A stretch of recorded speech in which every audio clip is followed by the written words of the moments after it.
I'm Kay Lemon, Executive Director of the Marketing Science Institute. As many of you know, MSI serves as the bridge between marketing theory and business practice. We fund research by leading academics worldwide on topics voted on by our 70-plus corporate sponsors and disseminate results through member-only events such as this one and a variety of content. I'm really pleased to welcome you to another MSI For Members by Members webinar. This is a series of webinars on subjects related to our current marketing research priority topics. First, I'd like to point out the Chat with Presenter function in the left-hand corner of your screen. Please use this feature to send through any questions you have for our presenter during the presentation. We'll gather the questions and have a brief Q&A session following the presentation. Also, our presenter slides, as well as the entire webinar, will be available for download on the MSI member website. Now I'd like to introduce you to today's featured speaker. Dilip Soman, professor at the University of Toronto, has kindly agreed to present today's webinar on the last mile, enabling behavior change. Dilip is professor at the Rotman School of Management at the University of Toronto and is also the coordinator of Behavioral Economics in Action Research Cluster. He's a behavioral scientist and does very interesting research on human behaviors and applications to choice architecture, consumer welfare, health behaviors, policy, and financial well-being. He's the author of over 50 research papers and several books, including The Last Mile, which he'll be talking about today. Dilip works with several governments and NGOs in the area of behavioral insights and is also affiliated with Ideas 42. In addition to teaching at Rotman, Dilip also teaches an open online class, a MOOC, entitled Behavior Economics in Action. When not working, he spends time on photography, reading, taking weekends seriously, and cricket. I've known Dilip for many years, and I have to say he's one of the most creative and insightful individuals I know. Dilip, we really look forward to hearing what you have to say today. Thank you, Kay. First of all, I'm delighted to be here. This is a great group of people. I've enjoyed interacting with MSI in the past, and I think you do absolutely important work. So thank you for everything that you do for us, MSI. And it's my pleasure today to talk about the last mile. And what I thought I'd do today is four things. I'd love to give you an overview of the book, tell you a little bit about what's in it, hopefully nudge you to read the book. I'll walk through some general principles of consumer behavior or human psychology, if you will, give you some examples of how organizations can harness some of these ideas to develop interventions that can steer people towards making the right choice. And then finally, I'll leave you with some resources, some links, some information that people who are interested in knowing more can follow. So what is the last mile? In the spirit of being metaphorical, I think about the journey of value creation, be it a product or a service, as comprising of two distinct stages. Stage one happens inside the walls of the organization. Stage one is all about strategizing or developing your plans, your product strategies, coming up with new product ideas, innovating. Stage two is the last mile, and that's when the rubber meets the proverbial road. That's when your organization interacts with customers. That's when your customers come to your websites, to your call centers, to your stores, and actually start interacting with the product in question. And I'd like to start by making two claims. Before I make those claims, I want to also show you a beautiful picture of the Rotman School of Management. That's the building as of 9 o'clock this morning. And if you see a lamppost in the front, I'm actually situated right above that lamppost as I talk to you. Two simple claims. Claim number one, hopefully not very controversial, is the idea that every organization that I know of is in the business of changing somebody's behavior. And I'll spend a minute on different kinds of behavior changes. But I don't know any organization, be it a government or a welfare organization or a for-profit company, that is not in the business of changing behaviors. I think fundamentally we all are in the business of changing behaviors. And the second claim, perhaps slightly more controversial, but again, not as much as I think it could be, is the idea that a lot of organizations spend way too much time thinking about first mile issues and way too little thinking about the last mile. And the book is a call to try and change that particular perspective. I'm going to show you that little things in the environment, the way choices are presented, the way in which a website is laid out, the way in which information is presented, and the way in which questions are asked have a fairly significant effect on consumer decision making. And so the last mile has the ability to make or break the success of the first mile. And I do think companies need to be spending a bit more time and energy thinking about the last mile instead of simply outsourcing it to agencies. So let's think about behavior change.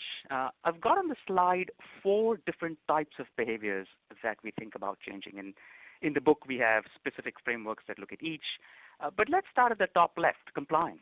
Oftentimes, we have rules and regulations, deadlines that we want our stakeholders to comply with. So if you're a government, you want people to file taxes on time. You have regulatory compliance of paperwork that they need to complete, and so on and so forth. So just getting other people to do what the law says they should be doing is one sort of behavior that we're looking to influence.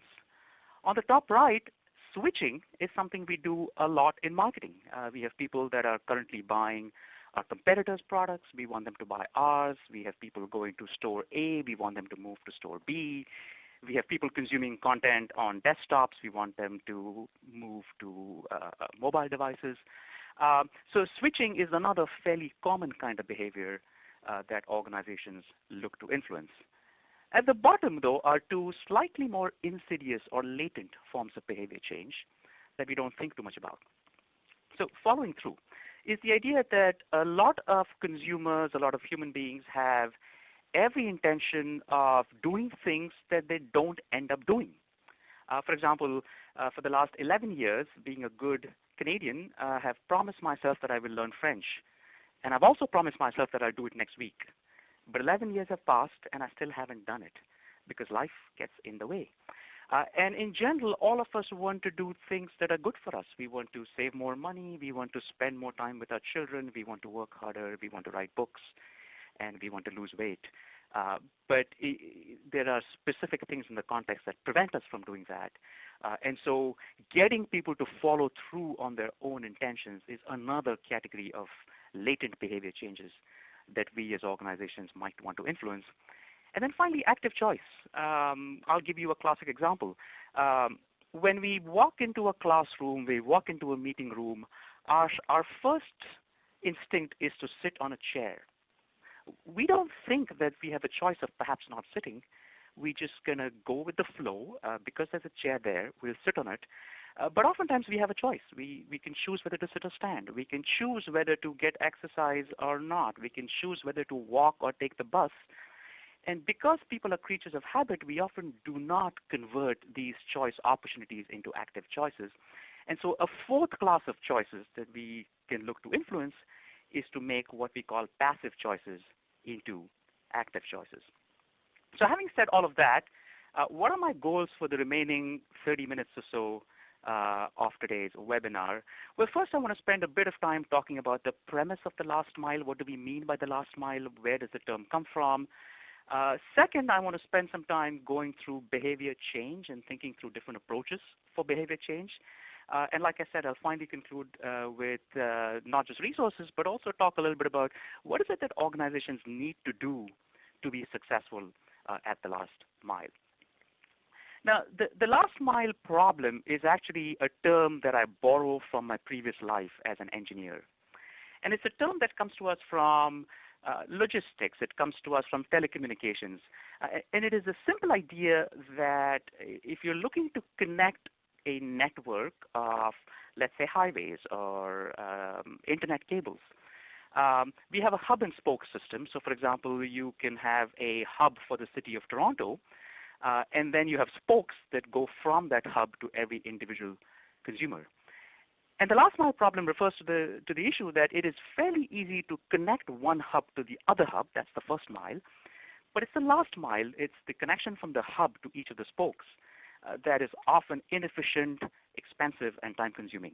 And we've all seen this when we drive across the country. You might be zipping along the highway. on cruise control. You don't need to worry about what's happening. You don't read the signs. Till you get to your destination, Boston, Massachusetts. You exit the Mars Pike, and then all hell breaks loose. You hit congestion. There are people making left turns across the road. There is construction. There are local bottlenecks, and things get slowed down. And that's the kind of last mile that I like to use metaphorically for consumers dealing with the skin of an organization. What is a last mile problem? I'll give you some examples.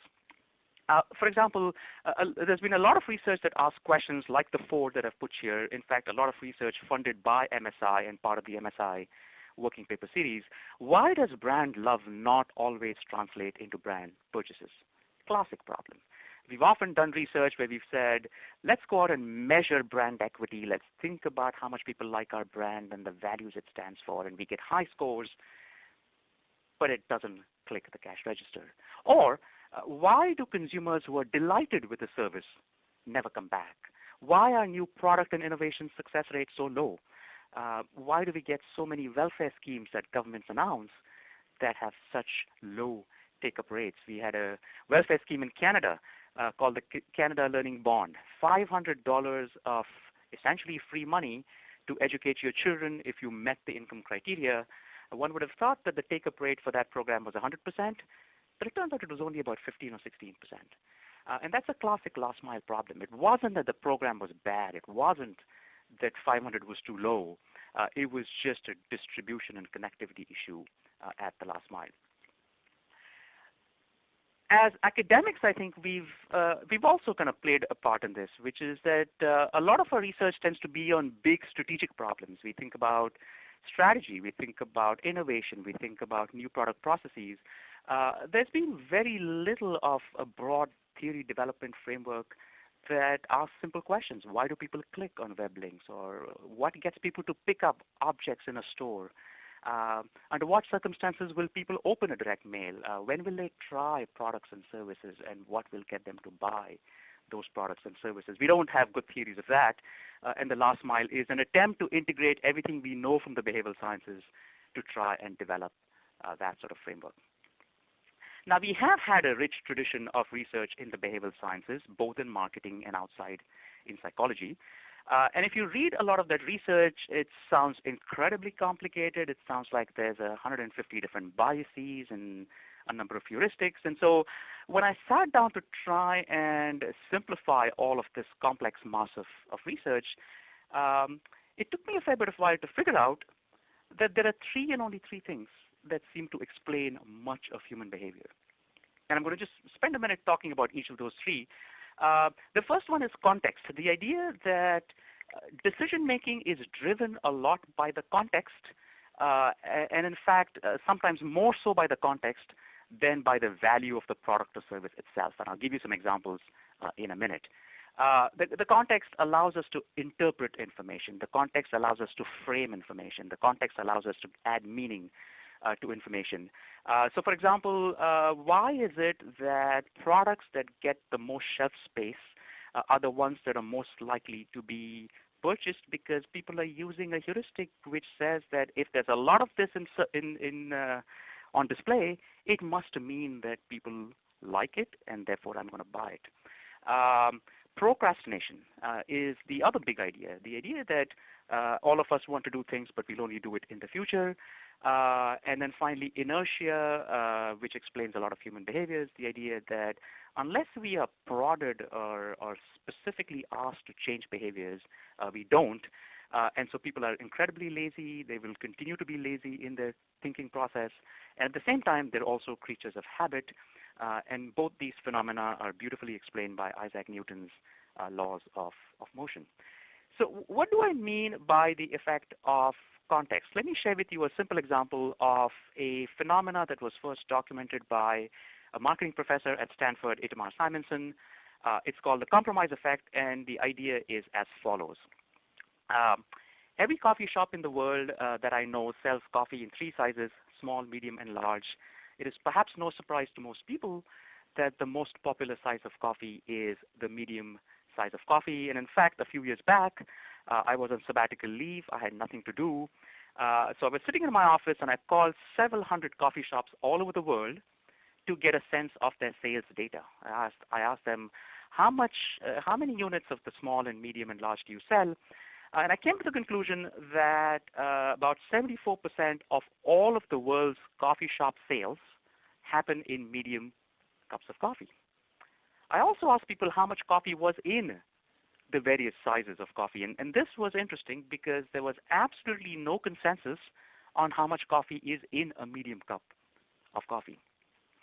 So the question we asked is it the case that people choose the medium cup of coffee because it is the medium cup of coffee? And the answer is yes. We wanted to test that. So we did an experiment in Hong Kong in a coffee shop that was located in the atrium of an office building. So these were patrons that kept coming back to the same coffee shop. We looked at 3 sizes of coffee, 8 ounces, 10 ounces, and 12 ounces. And indeed, the medium size was the most popular. Roughly 75% of all coffee sales were in that medium size. We stopped people who had bought the medium cup of coffee. We asked them why they had bought what they had bought. And we got a response that can best be characterized by Goldilocks. The little one has too little. The large one has too much. The medium size is just right for me. And so we nodded, we recorded the responses, and after about 3 weeks, we added 2 ounces to each size of coffee. So it used to be 8, 10, and 12. We made it 10, 12, and 14. And lo and behold, the new medium became the most popular size of coffee. We did the same thing. We stopped people. We asked them why they bought this particular size, and they gave us the same exact response. In fact, there were a few people who said, didn't I just tell you 3 weeks ago that the little one has too little and the large one has too much? And I love to talk about this example for 2 reasons. One is that we sort of tend to underestimate the importance of context in our decision making, both as consumers and as sellers. We believe we are so focused on our products and services, we are attached to the value that we think we bring to our consumers, that we tend to ignore the role that context plays. So context does play a massive role in what people choose, but I think the bigger point too is that consumers were clearly clueless about the fact that we had nudged them into buying a larger cup of coffee simply by adding 2 ounces to each size. And so people don't have very good insight into the role of context in the decision-making process. The role of context is prevalent. It shows up in many different forms and different domains. So one classic question has to do with the effectiveness of opt-in versus opt-out strategies.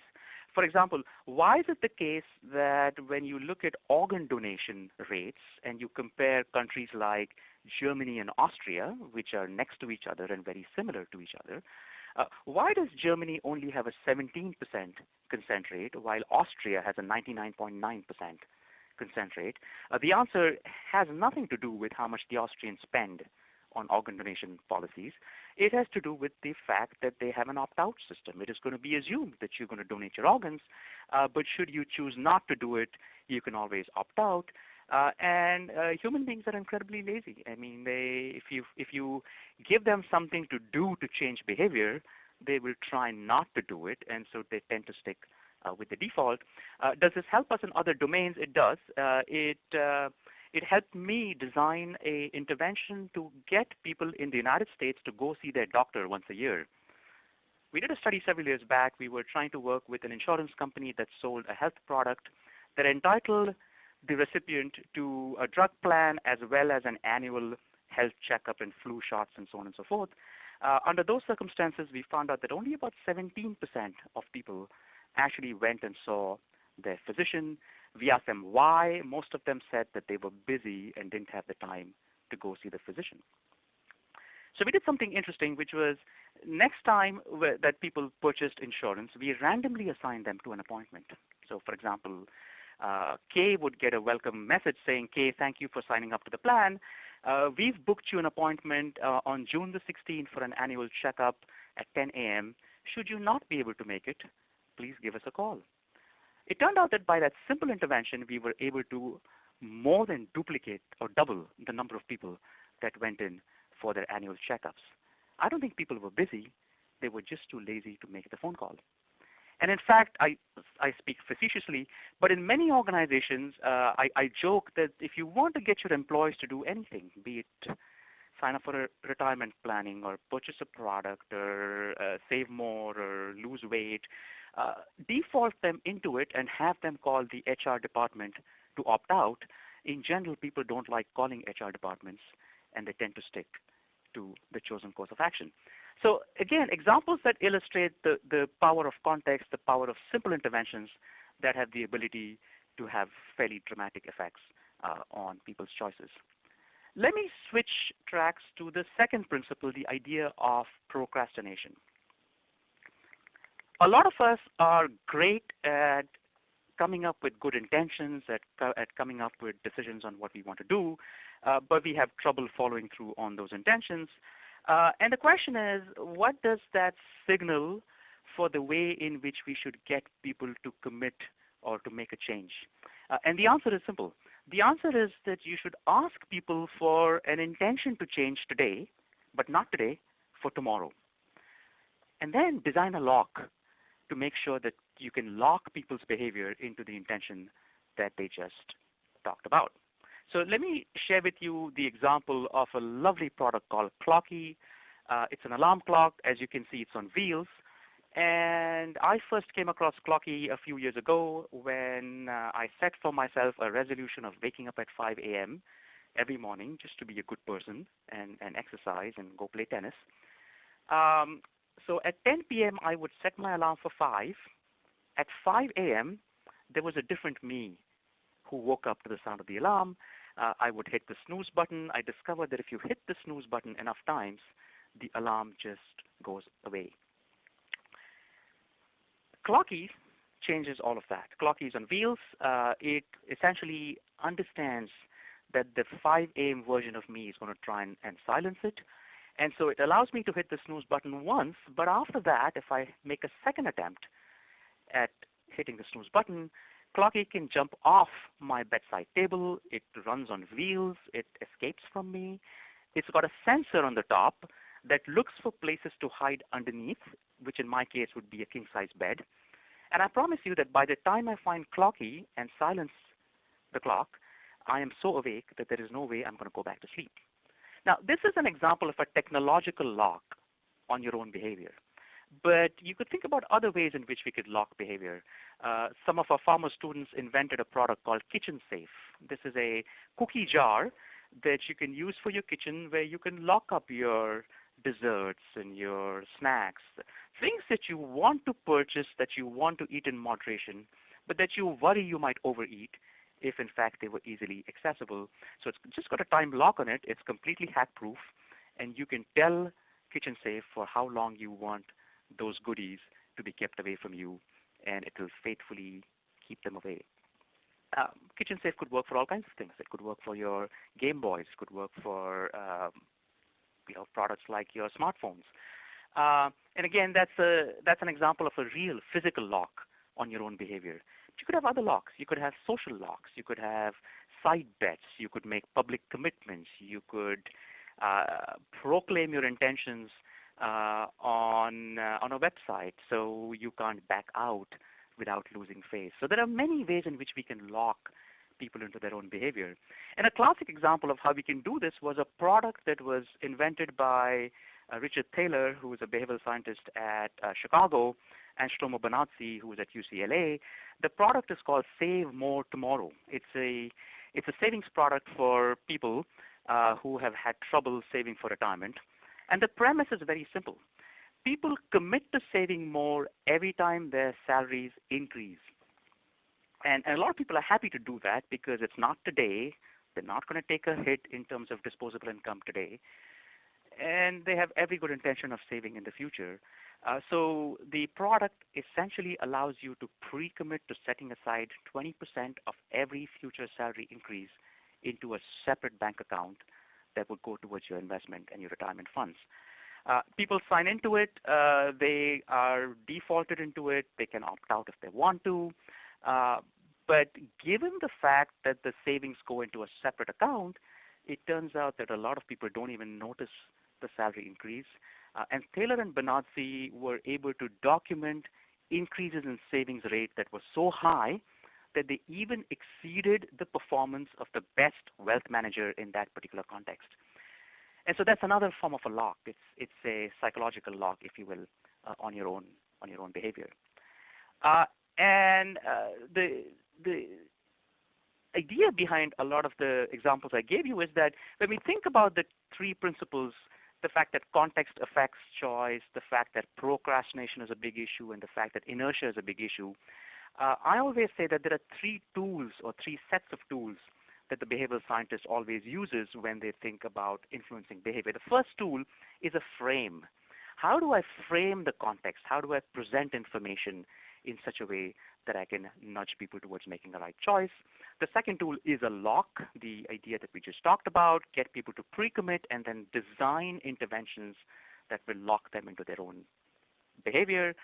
And the third set of tools is a prod. Anything that gets people to act, anything that gets people to start making a decision, and I'll share with you some examples of that as we go through. I'm going to take a couple more minutes to talk about two big ideas in the behavioral sciences, and then we'll jump into a broader framework. The first idea is the assumption from economics that a penny saved is a penny earned. More generally, the notion of fungibility, which is that people treat money in the same way, irrespective of how it is earned, when it is earned, and in what physical form it is saved. And research in the behavioral sciences has shown that that's absolutely not true. My mom used to tell me that a penny served is a penny earned. It took me 25 years of research, 4 books, 50 papers, to be able to go back to her and tell her that she was wrong. People spend money differently as a function of how it is earned. Waiters and waitresses will spend their salaries on paying bills, but they will spend their tips on going out and getting a beer with their friends. And it's very clearly earmarked. The money is earmarked for different purposes. And that has massive implications for how we think about marketing. When we think about a product that is on sale, so let's say people come into your store to buy a $100 product that is now on sale for $50, the extra $50, the money that they saved, doesn't go into their savings bucket. It is still money that they have psychologically pre-committed to spend. And so as a good retailer, if you offer other products in the physical vicinity of that display that are conveniently priced at $50, chances are good that people will buy them. Another principle, choice. We've always believed that giving people more choice is good for them, and a lot of research in the behavioral sciences shows that that's not the case. Here's a simple study we did with an Italian restaurant that offered a fixed price menu. On the right-hand side, you see a picture that is impossible to read, but it's a fixed price menu, a soup, a salad, and a choice of 1 out of 6 entrees. On the left-hand side, it's the same set of soups and the same set of salads, but now you have 16 entrees. The restaurant expected that when they offered 16, people would be more likely to try different kinds of foods. And in fact, they found the opposite. That when they offered 6, people were much more likely to try different things on repeat visits. When they offered 16, 2 things happened. People picked a favorite and stuck with it, visit after visit. Or when you looked at people who dined as diets, groups of 2 or more, the likelihood that one person would order the same thing as the other person dramatically increased when they had 16 options. And the reason was simple, is people didn't want to think about making a choice of 1 out of 16. They took the simple route of choosing what the other person chose. So where does all of this take us? I think it takes us to the following simple idea. Every time we want to move people in a certain behavioral direction, we want to get this guy to the piece of cheese, which is in the bottom right part of this picture, there are walls that prevent them from moving. And these aren't real walls. These are walls of psychology. These are walls of inertia. These are walls of procrastination. These are walls of context effects. These are walls that are created because of our understanding of human psychology. And our goal as marketers, as behavioral change agents, is to try and bring these walls down. Now the question is, how do we engineer that behavior change? And I like to tell this framework, I like to illustrate it with the simple story of a lawyer, an economist, an advertising guy, and a behavioral scientist that walk into a bar, and the bartender poses to them a simple hypothetical question. He says, I've got a lot of people choosing beverage A. What can I do to get them to switch to brand B? And so, of course, the lawyer goes first, and the lawyer says, well, that's easy. Just make the sales of A illegal. Ban A. Withdraw A from the shelves. And we've seen companies do this all the time. As a government, you could ban a course of action. As a company, you could withdraw a product and essentially leave people with only one option. And that's definitely a way of engineering behavior change, but it builds up resentment, and people don't like the fact that you've withdrawn a favorite option. And that never seems to work well in the long run. The economist goes second, and the economist talks about incentives. The economist talks about punishment. The economist talks about surcharges. The economist talks about giving people subsidies or promotions and discounts. And again, the research seems to suggest that these things work brilliantly well in the short run, but maybe don't have long-run legs. The advertising guy, the marketer, goes next, and he says, well, no, it's all about convincing people. Give them more information. Tell them about why they should get to the cheese or switch to option B.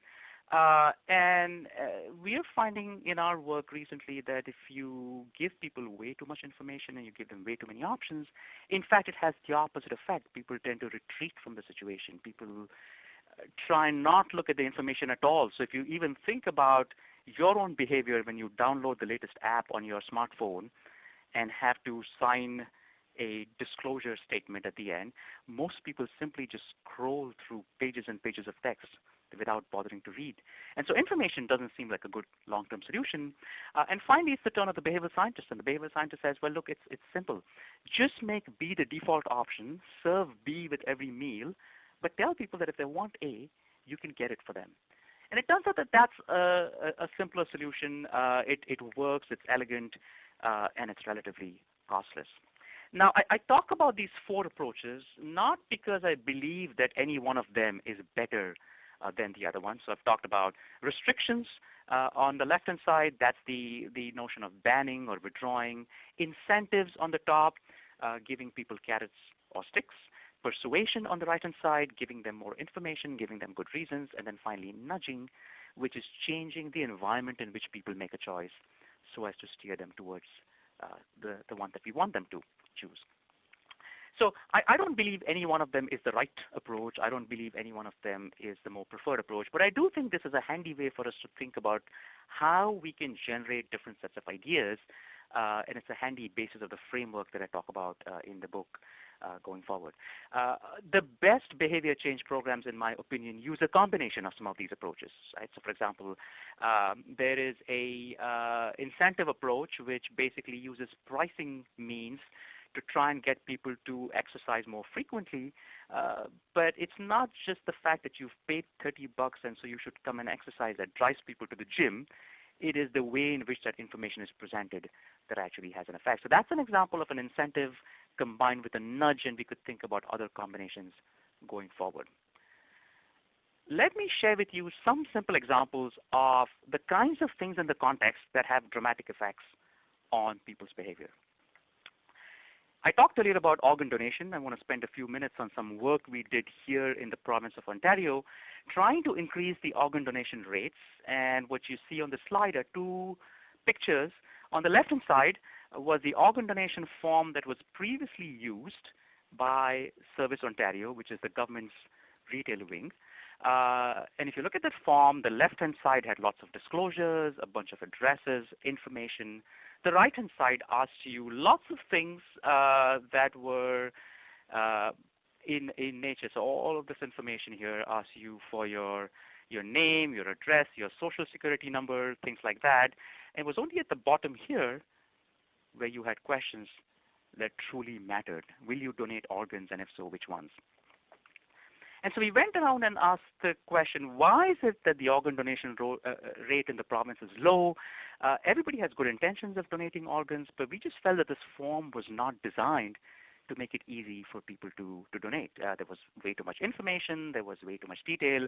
And so we changed the process. On the right-hand side, you see the simplified form. It is about half the size of the previous form. It is printed on thicker paper so that while you're waiting in line, waiting for your driver's license to be processed, you can fill up the form without worrying about the ballpoint pen going through the piece of paper. And it only asks you two questions. The same two questions that you saw there are here. We've got rid of all of the information because the thinking is that when people actually decide to donate their organs and when they go to the desk, the agent can retrieve all of that information as soon as they have their social security numbers.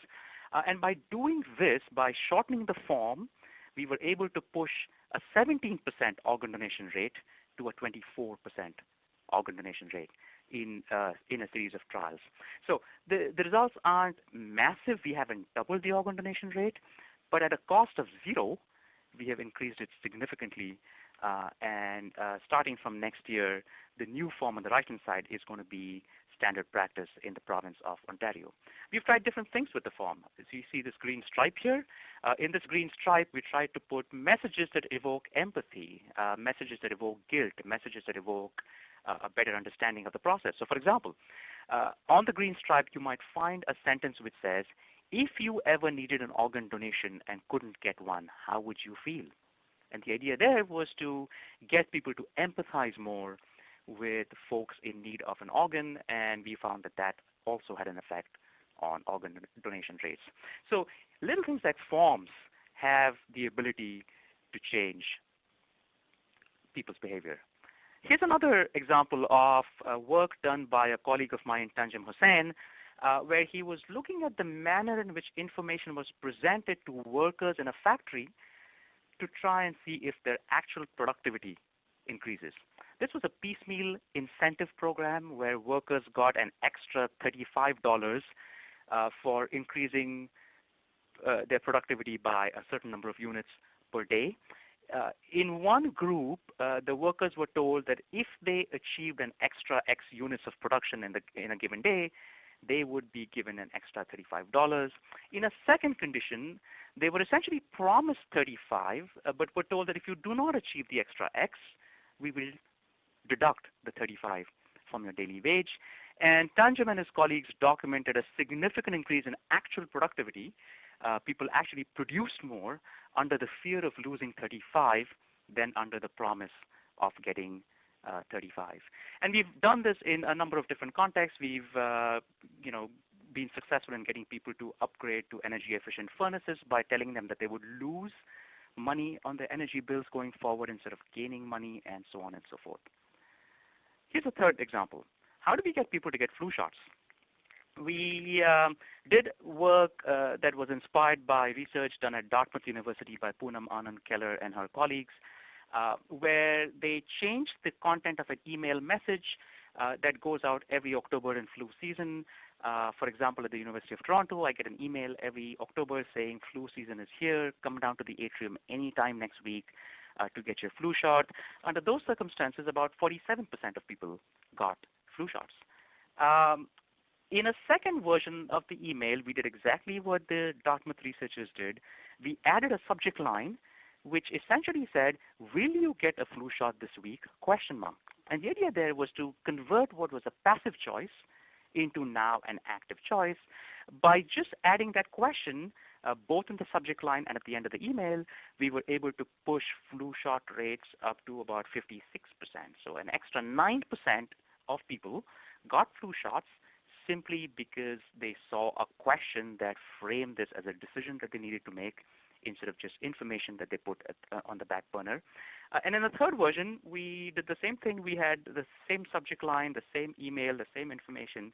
But at the end, we asked them a question, will you get a flu shot this week? ?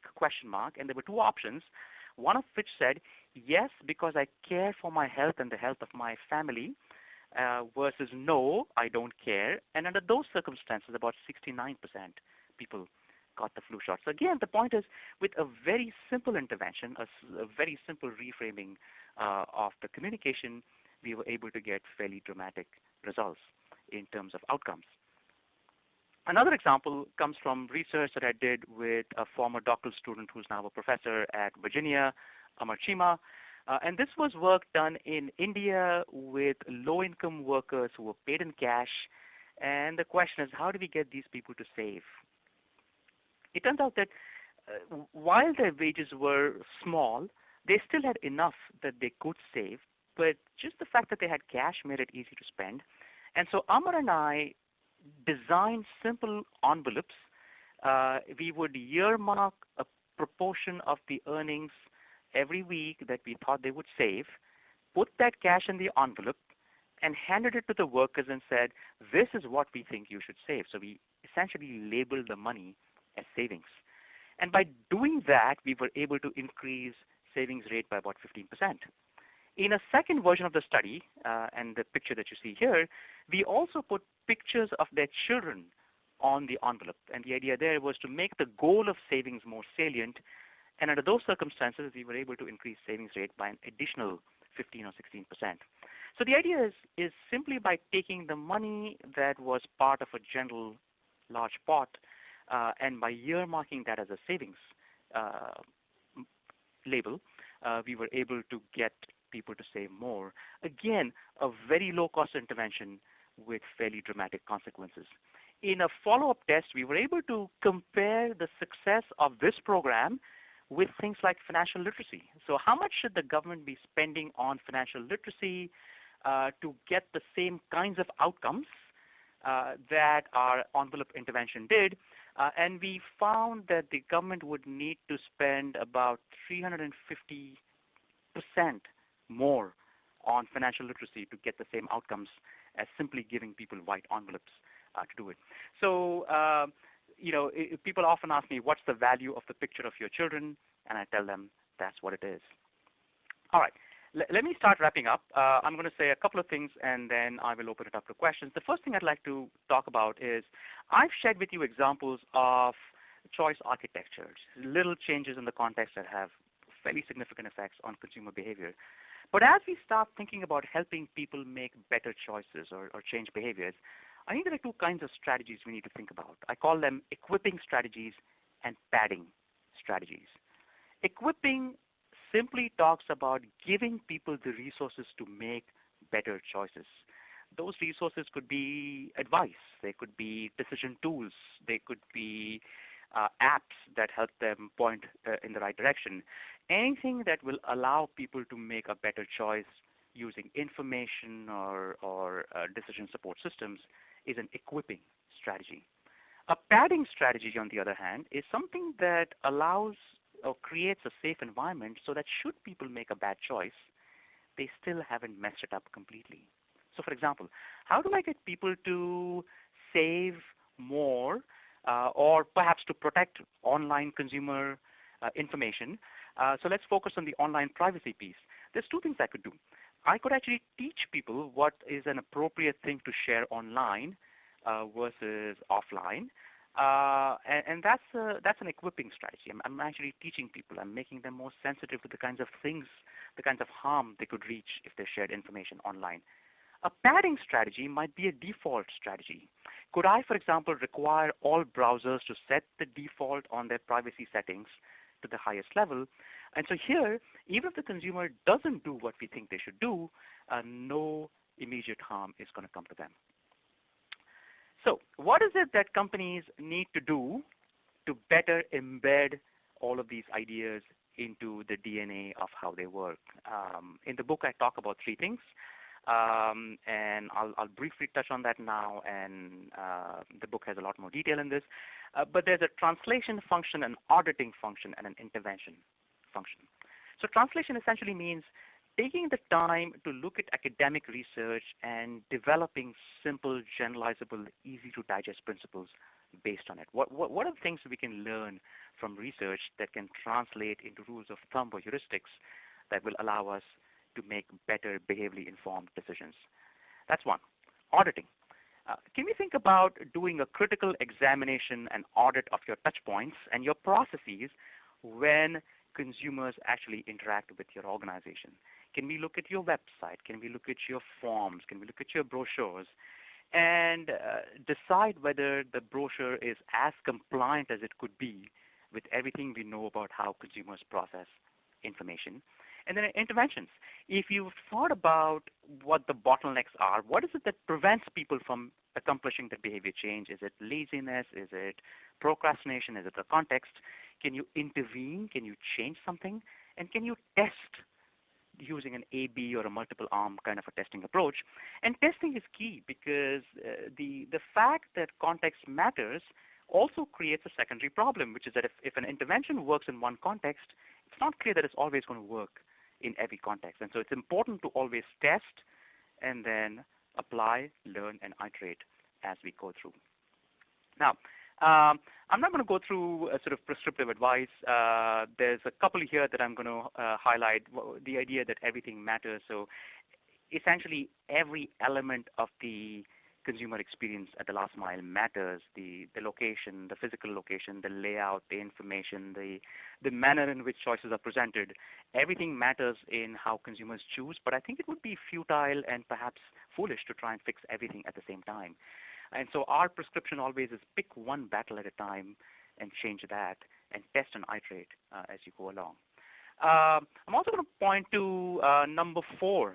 There is a market for self-control. At the Rotman School, we have a lab called the Market for Self-Control Lab. And the idea is to encourage people to develop products and services that allow people to follow through on their own choices.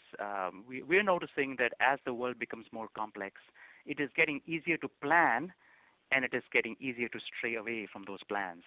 And so we feel that there's going to be a big market for self-control, and there could be lots of products and services that could be brought to bear on this. And then I'm just going to touch on the last one, bullet point number 7. There can be no evidence-based interventions without evidence. And so it's critically important to run trials and document all of the evidence.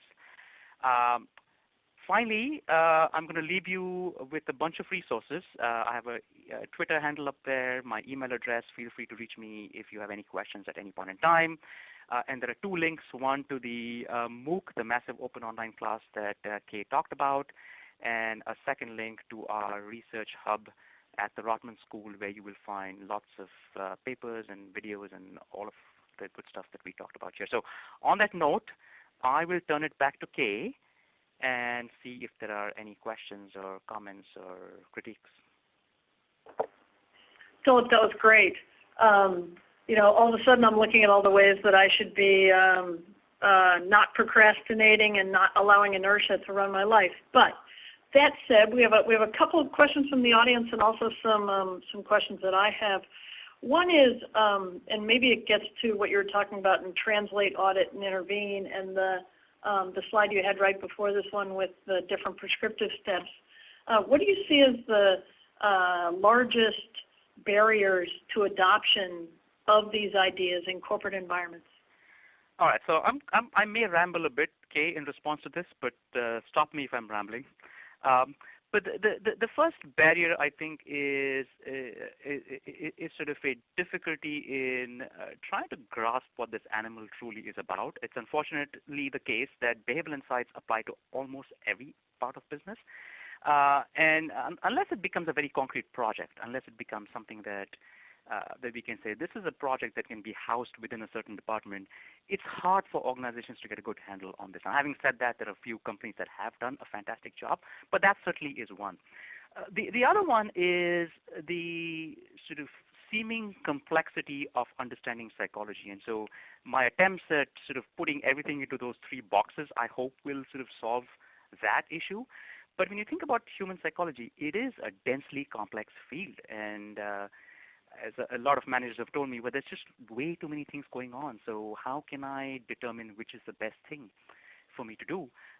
And that is a valid concern. And so to the extent that we can embed the process of iterating and testing and retesting and so on and so forth, thinking of it as a design approach as opposed to sort of a very specific, here's the correct answer approach, we will continue to struggle with that. So again, to me, I'd say start off with quick wins. So if you can identify projects where there are some concrete behaviors that you would like to see shifted, that you get feedback on quickly, that's a great avenue to get started.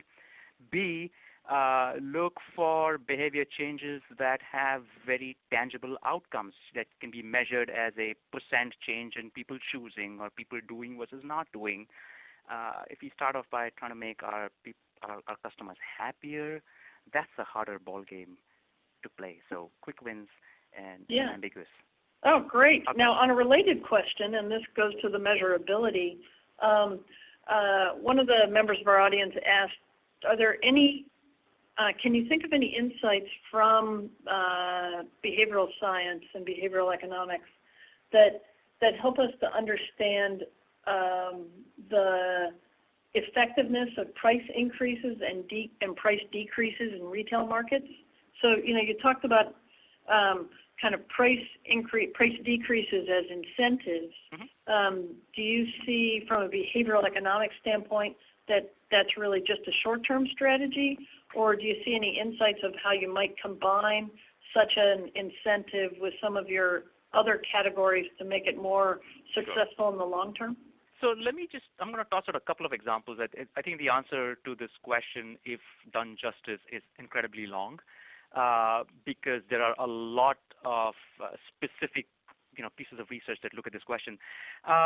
Price increases are always harder to justify than decreases in discounts. And in the book, I actually have a passage on this where we talk about a retail store in Hong Kong where I interviewed the manager, and I said, almost everything in your store is on sale all the time. Why? And he says that, oftentimes prices of my goods change, and my customers are, they're extremely annoyed if I increase prices of anything. But if I just reduce a discount, that's okay. And so that's an interesting behavioral insight to a age-old pricing question, right? But there are other approaches. I mean, can you frame the price increases differently, right? So can we talk about pennies a day increases in prices versus a lump sum increase? Does that change the nature of how people accept the price increase? And the answer is, yeah, it does. So when price increases are framed as smaller per day increases as opposed to a larger lump sum increases, people are way more palatable. If the price increase is justified by a cost consideration, people are much more likely to accept it, and so on and so forth. So there is a rich stream of research in the idea of taking the incentive-based approach of behavior change and coupling that with the behavioral insights piece. And I'm happy to share more details with anyone that would like some more. Great. So one of the things that we're hearing a lot about from our member companies is kind of the distracted consumer and the fragmentation of attention, particularly in the consumer who's connected to all their devices and is digitized and is always on. When you think about, even you think about a webinar like this, right? Folks are listening to you, but they're probably checking their email and that's the way they're designed, right? How do you see these ideas and strategies that you've presented today as helping companies kind of get through or into or past and deal with that whole distracted consumer or that fragmentation of attention? And this will be our last question, I think. It's a great question, actually. And I think this is a trend that I don't think we can fight. And so my response always is to go with the flow. If in fact we have a scarcity of attention, it makes some of these behavioral biases even more salient. So people are more likely to shy away from information. They're more likely to be presented or to face sort of a overload of choices and so on and so forth. So I keep talking about Amazon.com's one-click button. That's an amazing device. It's amazing because the moment you look at a book and you feel like you might want to read it, they make it easy for you to buy it. And that's the kind of thing we need to be thinking about. Can we simplify processes? Can we simplify the purchasing process? Can we simplify the recommendation process to make it easy for people to digest information? I think we're also going to move to a world where the fundamental buying model is going to change. I mean, today, all of our decision-making models are based on people looking to evaluate the value of a thing, a product, a service, and then comparing that with price. That's fundamentally what we think people do.